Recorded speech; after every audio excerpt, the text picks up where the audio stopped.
Hello everyone, welcome back to Tuesday Talks with Tabitha, and I'm super excited to be here. I hope that someone is live here with me.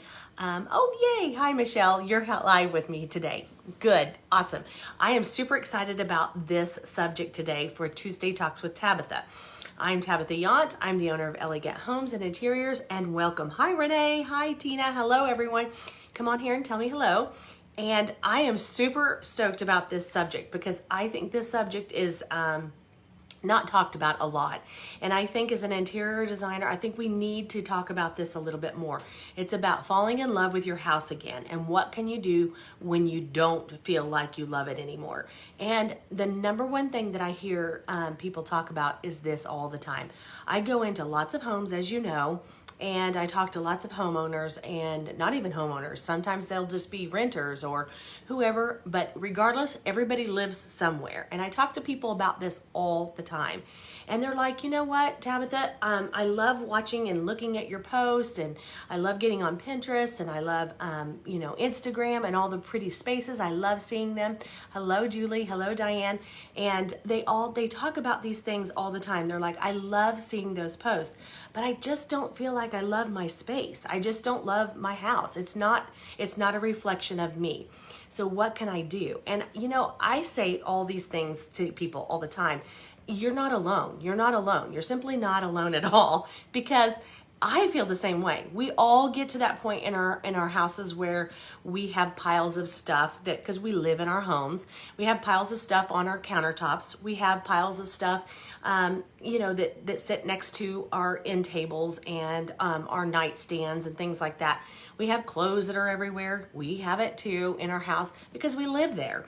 And the next thing we know, it's the end of the week and we have stuff everywhere and we are tired. And then the next thing we know, it's the end of the weekend and it's on Sunday and it's just time to do laundry. So what can you do when you don't love your house, and how can you love it again? And that's what this is all about.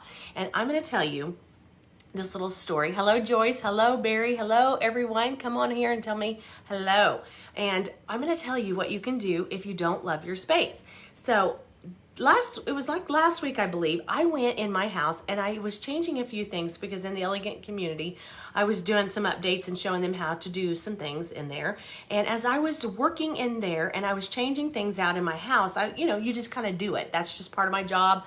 I was just doing it in my own house just to show them how to decorate and do those things.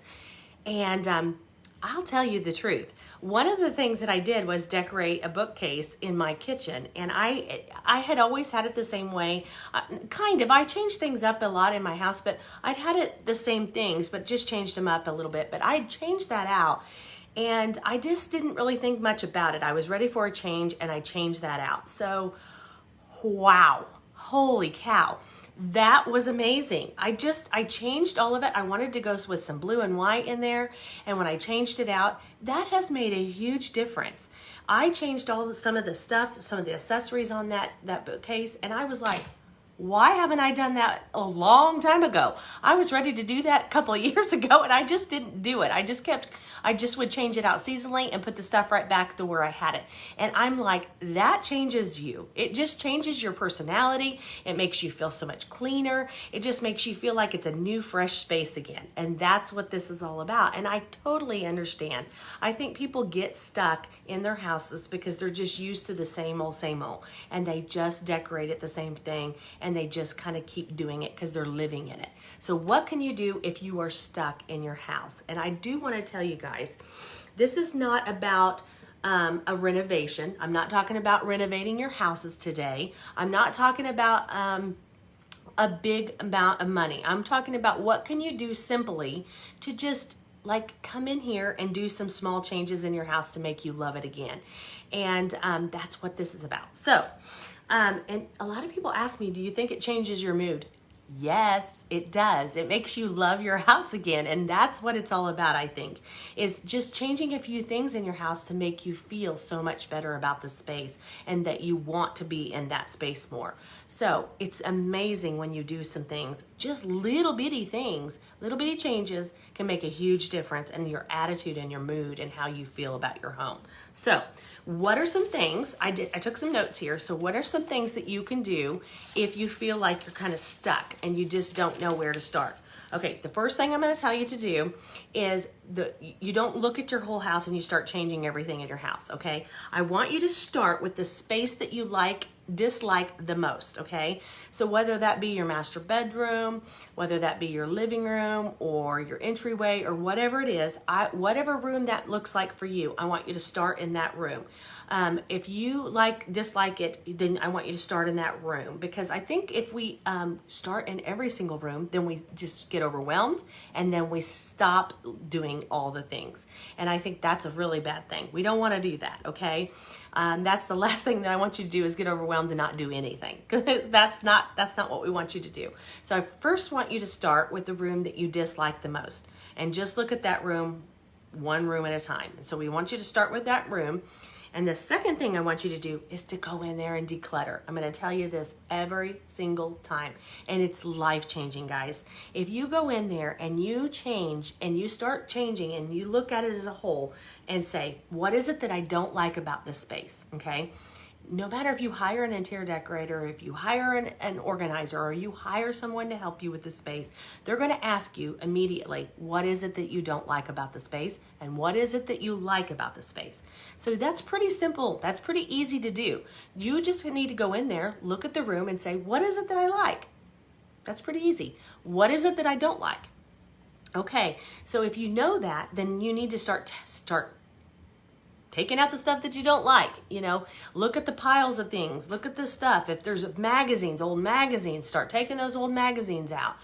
Start cleaning up the spaces. If there's old, I say this all the time, and I'm really bad about it. My family's really bad about it, but we just live in these spaces. But if there is old throws and there's old pillows and things like that, then start donating those things out. Start freshening those things up. It's really simple. Those are inexpensive things to do.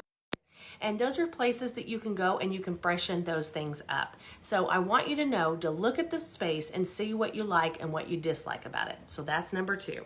Number 3, start small, guys. Don't make it huge changes. You can't make huge changes with this. This is something that I want you to start small with.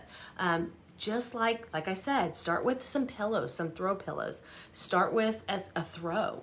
Start with maybe one picture above your sofa or your mantle or something like that. Start with small things that are very affordable. Because if you go in with very large items, then more than likely you're going to lose the budget. You're going to kind of drown it out, and you're going to stop, and everything's going to you're just going to be done with it. So the main thing to do is declutter, which doesn't cost you anything, and then start with something small to make you feel good. And I promise you, when you start doing these small little things every week or every day, decluttering you could do immediately, but like small implements like pillows or a candle or rearranging your furniture, those are things that are inexpensive, free. Those things will make you keep moving forward, and that's what we want to see, okay?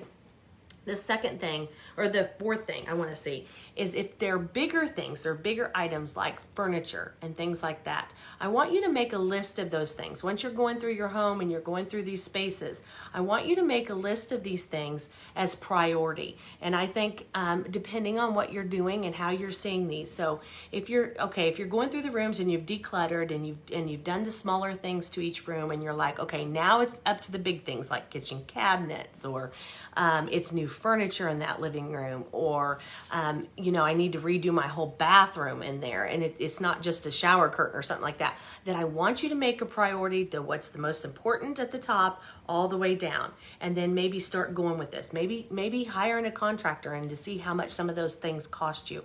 And I promise you guys, it'll make you feel so much better about your house. You'll feel like that you're getting somewhere and you're not just sitting idle.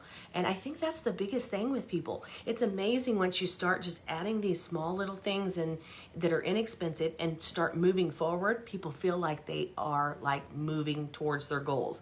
And then it's like, wow, this really feels so good.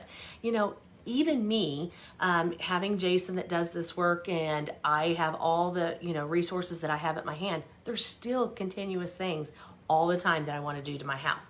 And people ask me all the time, oh, I bet your house is perfect and I bet it's exactly what you want. No, it's not. We are continuously doing things and updating in our house. As we use them every year and every month and everything, you are continuously using them, and they get used and they get outdated and they need to be updated. So don't feel like, well, I feel guilty about wanting these things done in your house. That's normal. These are normal things that normal people need. If you need a new faucet, that's just kind of a normal thing. You just kind of need it, So what I always try to tell people is to start with the small things and then move down the list to the bigger things. And that will help you keep from getting stuck. I hope this was super helpful to you guys. If you have any questions, leave them below. Otherwise, you guys have a wonderful day, and I will see you guys next Tuesday. Thanks so much. Bye.